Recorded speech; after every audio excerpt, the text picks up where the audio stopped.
You're listening to the Candid Comms podcast with Rachel Miller. Tune in for practical advice and inspirational ideas to help you focus on all things internal communication related. Hello and welcome to the show. Today's episode is focused on transformation. We are going to be looking at how to transform your organisational communication, and you will leave with one thing to know, one thing to do, and one thing to think about. Are you ready? Let's get started. Let's first turn our attention to busting a little bit of jargon before we move on. What does transformation mean? I looked in the Oxford Dictionary, and transform is defined as make a marked change in form, nature, or appearance of something. So to transform something means to make a real difference, to make a real change. So something we need to know is, what does transforming your organisational communication mean for your organisation? If we're coming out with statements like we want to change our internal communication or transform it or revitalise it, let's get really clear, comms friends. Let's really look at, what does transforming our internal communication mean? And I think to do that, and to do it in a really meaningful way, we need to be able to articulate that. So what does transforming organisational communication look like for your organisation? That's what we need to know. I think the best way to approach this is to have a very candid conversation with ourselves and the people around us to really look at, well, how are we now? What's the status quo like today? If we're coming out with statements like we want to transform our organisation, which, as we've just heard, is to significantly change form or change shape, then actually, what's wrong with today? Look at the way that you're working as an organisation. Look at the way that you're communicating. What's led you to feel the need to transform the way that communication happens? And there's a number of questions there that you could ask yourselves. It could be that it feels like communication isn't happening in the right way inside the organisation. It might be it feels like we have communities of people who feel disconnected, whether they're our frontline workers, our shift workers, our leaders, our employees. There's a feeling that there's some barriers and blockers in place inside the organisation that has led us to say we need to transform our organisation. I often hear radically. We need to radically transform. What would that look like? What would that feel like? So something I want you to focus on, something we need to know is, if we're thinking about transforming organisational communication for your company, for your colleagues, for your leaders, for your peers, what does that word transform mean in your context? I encourage you to think about that and maybe to write that down. It gets us into the right mindset when we're really looking at, actually, if we're trying to make things better inside our organisation, what is it that's making them not feel so great today? Is it that we don't think our channels are working hard enough for us? Is it that we don't think our leaders are showing up in the right way? Maybe they're not on message. Maybe they look disinterested. Maybe it's really hard to pull an all-employee meeting or town hall together because it feels like everything is very slow, or no one is prioritising the way that communication happens inside our organisation. So actually, the comms team end up pulling together that agenda. Does that resonate with you? If so, please know that you're not alone. I regularly have mentoring conversations, and as do my team, Team Teal, here at All Things I See, where we work with in-house internal communicators around the globe, day in, day out. And one of the many frustrations that are shared with us, and these are always confidential, we have very confidential discussions where we help you as a thinking partner to help you work on, not just in your role, but we very often have conversations and hear comments like, our leaders don't seem to be interested, they're not showing up in the right way. The responsibility for the town hall ends up on the shoulders of the comms team because we think that it's important. We recognise how important it is for there to be a credible, accurate, reliable source of truth, opportunities for two-way discussions and engagement from our leaders to employees and vice versa. But it can feel like you're the only voice and that solo, independent operator. If you are a team of one, then that's exactly what you will be. It will feel like you are a solo, independent person inside your organisation who is trying to change the way that communication happens. Please know that you're not alone. If you feel like that, I feel for you. I have been in that exact position when I was in-house. And my goodness, it is lonely, but your work matters. All of that effort and energy that you put into trying to transform your organisational communication is worth it. Why? Because when we get communication right, it can transform the lives of the people that we work with, for our people, our employees to feel motivated, inspired, to turn up, that their views matter, their voices matter inside the organisation. The purpose of internal communication isn't telling people what to do. It's to create a shared understanding and a shared meaning. Only then can our people align themselves with our organisation's goals and priorities. And that shared understanding and meaning shows up in lots of different ways inside organisations. It needs somebody to be concentrating on it. The industry body, the Institute of Internal Communication, when they describe effective internal comms, they describe it as giving employees a powerful and articulate voice, and that internal communication is critical in building deeper and longer lasting connections between employees and the organisation they work for. It says, how we communicate at work has the power to transform lives, there's that word, by helping people feel informed, connected and purposeful, that they matter at work, making for better organisations and a better society overall. And note there's a distinct lack of channels being mentioned in that description, and for good reason. I've written that in my book, in Internal Communication Strategy. I've looked at the work of the Institute of Internal Communication, and I highlighted that definition that I've just read to you is from the book itself, where I believe if you're looking at the role of internal communication, what an incredible privilege that is. How we communicate at work has the power to transform lives by helping people feel informed, connected and purposeful, that they matter at work. Wow. I mean, I don't know many jobs that would really be described in that same way. And I take that as a privilege. I view that as a privilege and I take it very seriously. And I know that many internal communicators do too. That's another lens to look through. If you find it hard to write down what transformational communication would mean for your organisation, maybe take it to the people level. What would it mean to transform the world of work for your people? Do they feel informed, connected and purposeful, and that they matter at work? Now, this isn't just the responsibility of internal communication and internal communicators, but my goodness me, we have a really important role to play here. If we're looking at the way that an organisation communicates, how leaders show up, how employees feel involved, then we can create the mechanisms and encourage the amplification of voices across an organisation to help our people notice the difference and notice the change. So that's what I want you to know. What does transform mean from an internal communication perspective and from an employee perspective? What would it mean to transform the world of work? There's a technique that I use that I'm going to share with you. If all of that feels really hard to answer, flip it. Turn it around. If it's easier to answer, well, what does a bad experience look like? What does it mean if we don't change what we're doing? Write that instead. So rather than thinking aspirationally, if we transform our communication, X, Y, Z will happen, flip it around and say, if we stay the same, if nothing changes, if nobody is focused on changing or enhancing or improving or transforming our internal communication, then what? What would happen? It might feel like information doesn't flow, there isn't a source of truth, our people feel frustrated, they're wasting time, money and effort. The list is endless, comms friends. You'll know this for your organisation. You know better than I do what is happening inside your organisation.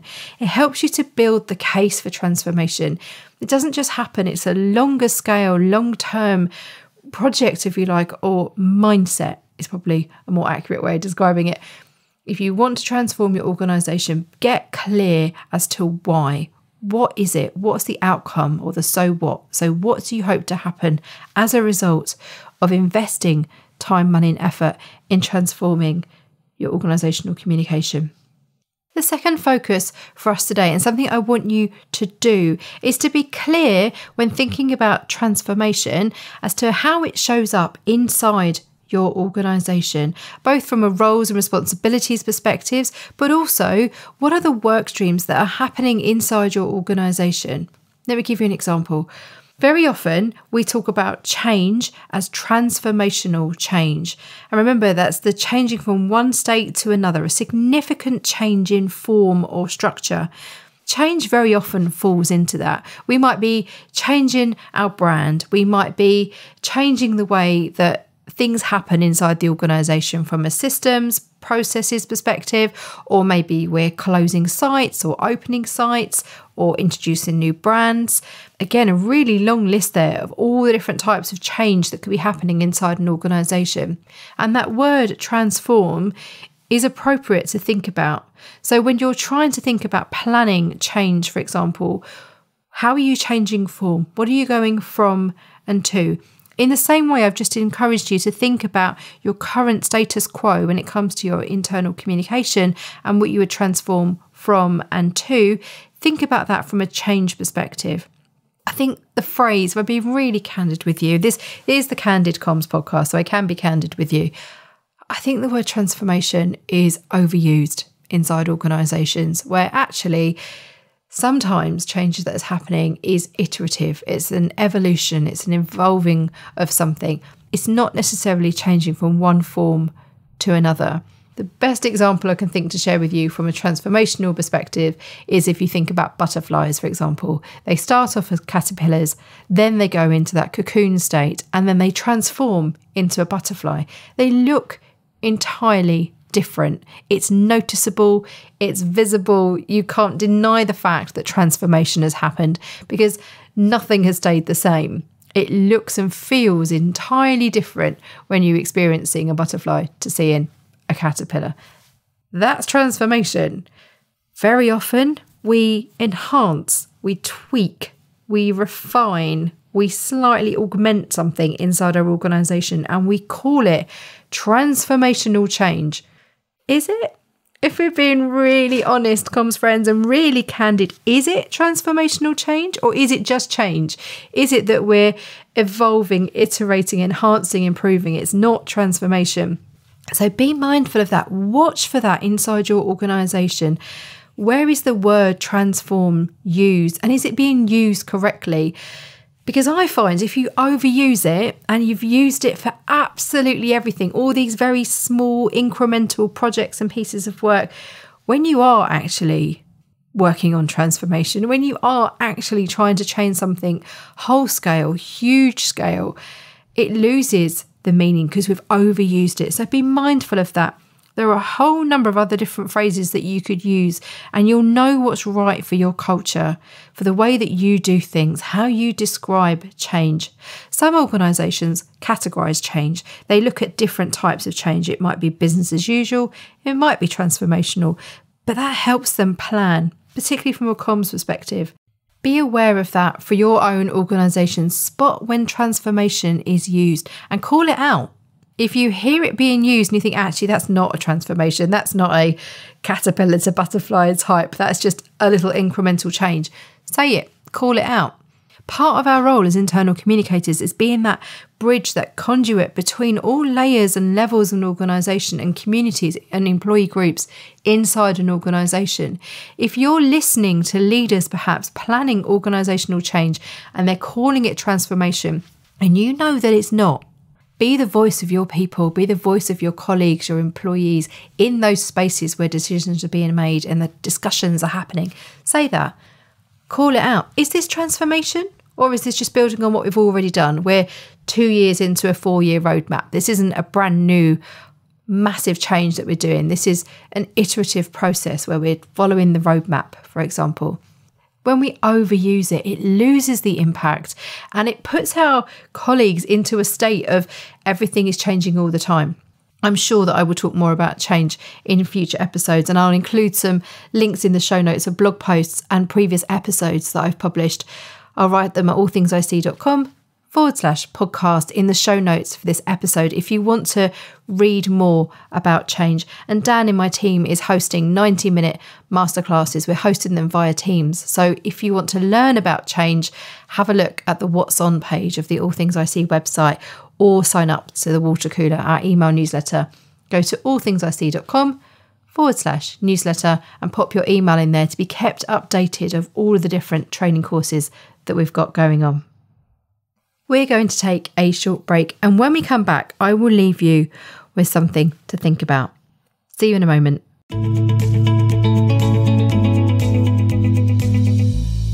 The Candid Comms podcast is brought to you by All Things IC. My brilliant team and I offer consultancy, training and mentoring to support in-house internal communicators so you can thrive in your role. I established the business back in 2013, and over the years we have helped thousands of internal communicators increase your skills, knowledge and confidence. See allthingsic.com to find out more. You'll discover the latest offers and you can explore on-demand, in-person and virtual courses. You'll find 1,800 blog posts on all things internal comms related, and it's the way to order a signed copy of my book, Internal Communication Strategy. See allthingsic.com.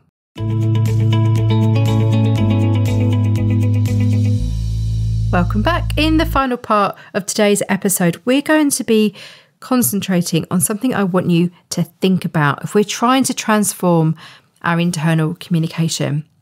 I have a brilliant basics checklist, and I've developed this when I'm working with organisations and looking at how they're communicating. I found that I kept looking for the same things over and over again. So a number of years ago, I pulled everything together as a checklist, and on that brilliant basics, I'm looking for things like an overview of business objectives, your internal communication strategy, that you've got an internal communication plan template in place, that you have an editorial calendar for the business, so that's people in the organisation can see what's happening when, and that you've also got one for the comms team that helps you see what's happening when, and there's slightly different lenses to look through there. So the one for the business may have less detail than the one that the comms team have, for example, because you'd probably got stakeholders, business owners on your version of an editorial calendar. And you've probably also aligned it with your channels, for example, so you know what's going to hit when. Also on a brilliant basics checklist are things like a tone of voice guide, so maybe a glossary inside your organisation. What are those words and phrases that you use constantly and that you expect your people to know what they mean?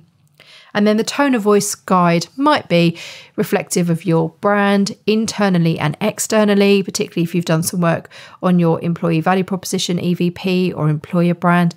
I'm going to bust jargon as we go. If you've listened to this podcast, you'll know that I try and describe everything as we go. So your tone of voice guide might be how you refer to each other. And that could be all sorts of things, from an inclusion guide to making sure that you are using colleagues, maybe rather than staff, or partners, things like that. So being really mindful, how do we show up? How do we communicate? What's the tone that we use? Also, part of your brilliance basics, and this is a fairly long list and I make no apologies for this. This is what I look for. Particularly if people tell me we want to transform our organisational communication, I want to see how you're currently communicating. I want to see, these are some of the indicators that I use to chart transformational internal communication. I look for evidence of how an internal comms team is thinking beyond what I would expect them to be doing, and how they are working alongside the business to think strategically about what's needed. So it is those building blocks. It is having objective, strategy, plan templates, editorial calendars, tone of voice guide, but it's also things like a stakeholder map, that you've got mission, purpose, vision statements, and that's both for the business and the internal communication team. If you just have statements that are how the business thinks and what's important, that's great, but it's half the story. If you're trying to transform internal communication, I want to know what good looks like for you. What does transformation mean for you? Also on that list are things like comms principles, and they are positioning statements for a team. I love this as an exercise. I love working through this with in-house internal communicators. A comms principle for me is how you hold yourselves to account. It's a checklist, if you like. It's a check and balance of, regardless of what we're doing, regardless of the mechanism, the channel that we're using, what is it that we hold as important for the way that communication happens inside our organisation? Let me share an example with you. The Met Office, which is the weather systems, the meteorological office here in the UK, have an incredible internal comms team. I've had the pleasure of working with them for many years, and Kat Slatcher, who heads up their internal communication, has written an expert view for my book, Internal Communication Strategy. I've not been able to share this before, but I'm really excited to be able to give you a little glimpse into some of the work that she's been doing at the Met Office with her brilliant team. They have internal communication principles, and they develop them to help everyone communicate well with each other. They describe them as their mindset or ethos, and they design them as part of the mindset section of the Miller Framework, which I talked about in episode 1 of this season. I'll include a link in the show notes, allthingsic.com/podcast in the show notes for this episode, so you can listen back to episode 1 if you've not heard that yet. In my book, Kat has detailed what those internal communication principles are, and they say, at the Met Office, we communicate clearly, keeping things simple and understandable. Remember, this is a check and balance, how they hold themselves to account. We recognise and celebrate individuality. We make our communication accessible, inclusive and engaging. We are focused on who we want to communicate with. And notice that's with, not at or to. And I've talked about this many times on Candid Comms, where the mindset always for me, for good, effective internal communication, is who we're communicating with, not who we're communicating to or at. Remember, it's always two-way. So we're focused on who we want to communicate with. We choose the right channels and timing.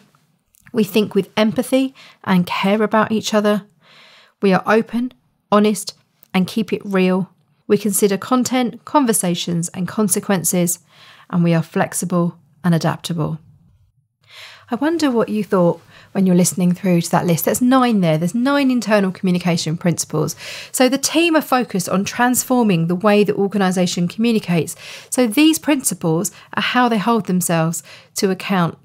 Kat has detailed a lot more about the work that they're doing. Also, comms as a service inside the organisation, which I really like, and how they help the organisation by having a team work form, like an intake form, for example, that helps them as a team prioritise, say yes to the right things, say no to the wrong things. You can find all of that brilliant insight from Kat inside my book, Internal Communication Strategy, which is available now via your favourite bookstore, and it's published by Kogan Page. I wonder whether principles could be useful for you inside your organisation. If you've not thought about them before, I wonder whether that's something that you could consider. Let's return back to our Brilliant Basics checklist.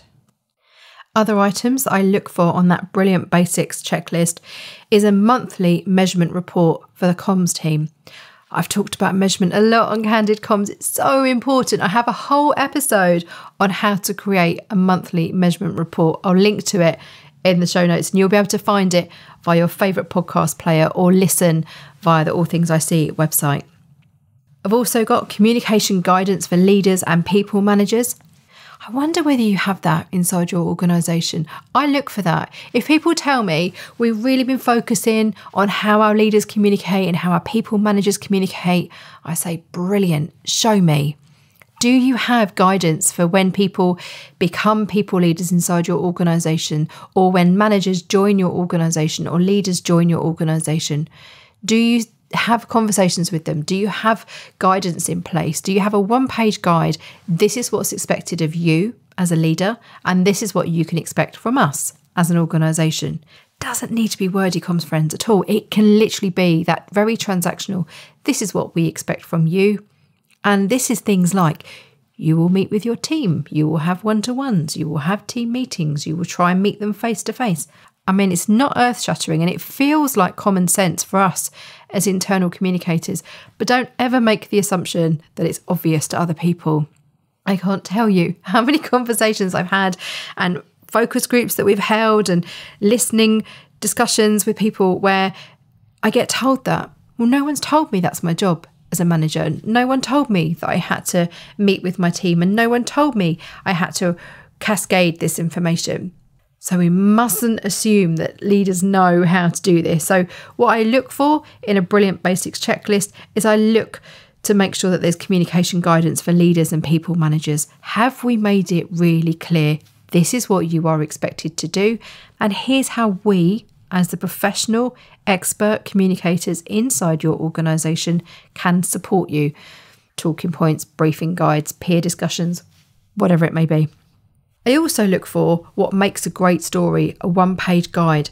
Now this is probably, there's often lots of these missing when I'm looking at an organisation, particularly if we're getting ready to audit or to conduct a review where I'll be asking for things like this. This alone is probably one of the single biggest things that's missing inside an organisation. And I think it's probably one of the easiest things to write. So let me ask you this. How many conversations have you had or your team have had with people inside your organisation to help them understand what makes a great story?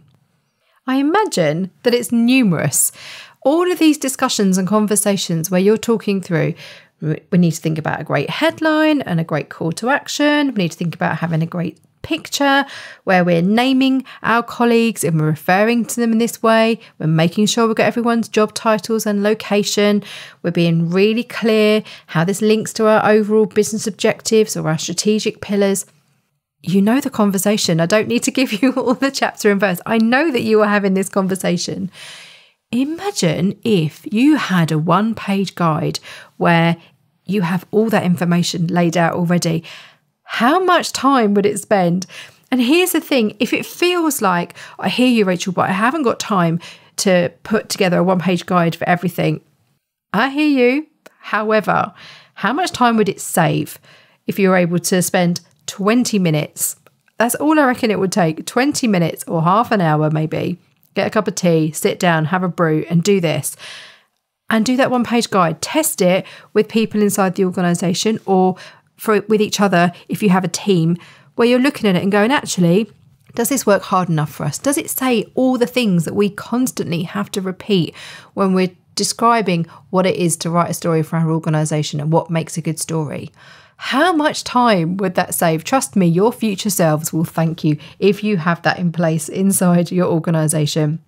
Other things on my Brilliant Basics checklist include channel templates. So I'm looking for email headers. I'm looking here for footers inside an organisation where I'm trying to see that you've got those nuts and bolts in place. You have a good, robust set of templates where it's very obvious where the communication has come from. Everything is working super hard for you. And notice that I say that phrase. Everything is working hard for you. Not that you are working harder, but that you've set yourselves up for success. That for me is what good, effective internal communication looks like, where it's evidence that I can see all the time that you've spent working on, not just in, the role that you're doing as an internal communicator reduces all of that duplicated effort where you're having to repeat the same things over and over again. Other things could be internal documents templates. So that might be presentations. It could even include signage inside offices or factories. An internal branding guide. So what does that look like internally? How are you being consistent? If you're trying to improve or even transform your internal communication, then what's the guide? What is the flexibility within boundaries? Where are those boundaries? What does that guide look like? How are you helping your people understand the boundaries that are in place? This is how we communicate. This is the tone that we use. This is the style, the colours, the fonts, whatever it might be.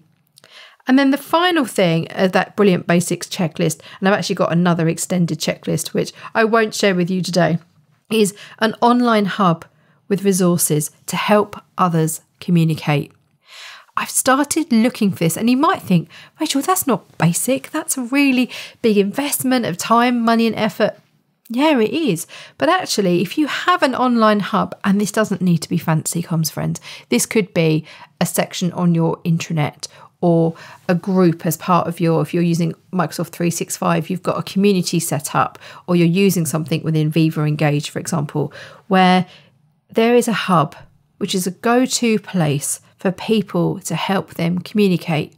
And maybe that's your shift supervisors, or maybe it's your people managers, or maybe it's people who are new into the organisation. Where is the go-to place as a source of truth to help others communicate, where they can find lots of the things that I've just mentioned, a guide to writing stories, our internal branding guide, our tone of voice, etc. When we don't have that, and you don't have a mechanism, particularly if you don't have a mechanism for peers to collaborate and swap notes with each other, we are wasting a lot of time, money and effort inside our organisations. So what I want you to think about as we come to the end of this episode on transformational communication is thinking beyond the basics. It's looking at, actually, if we had all of those things in place, my goodness, that would transform our organisation. Brilliant. Focus on that. Look at what would make a real, tangible difference. And I use the phrase working on, not working in. Consider that as we close this episode. What is it that you're spending a lot of time working in your role doing? Explaining what a great story looks like, explaining how our channels work. That actually, if you invested some time working on those things, like putting some of those things I mentioned in a brilliant basics checklist together, it would save you time and it would move you closer to those things that we've considered through this episode. Knowing what transformation means, knowing what impact transformation would make for our organisation, understanding what the barriers and blockers are, or the current status quo at the moment. And then, how do we set ourselves up for success? How do we look at the mechanisms, the methods that we've got inside our organisation to transform our internal communication in the same way that the team at the Met Office have been doing, and in the same way that lots of other clients and comms friends have been doing, by really focusing on, not just in, their role.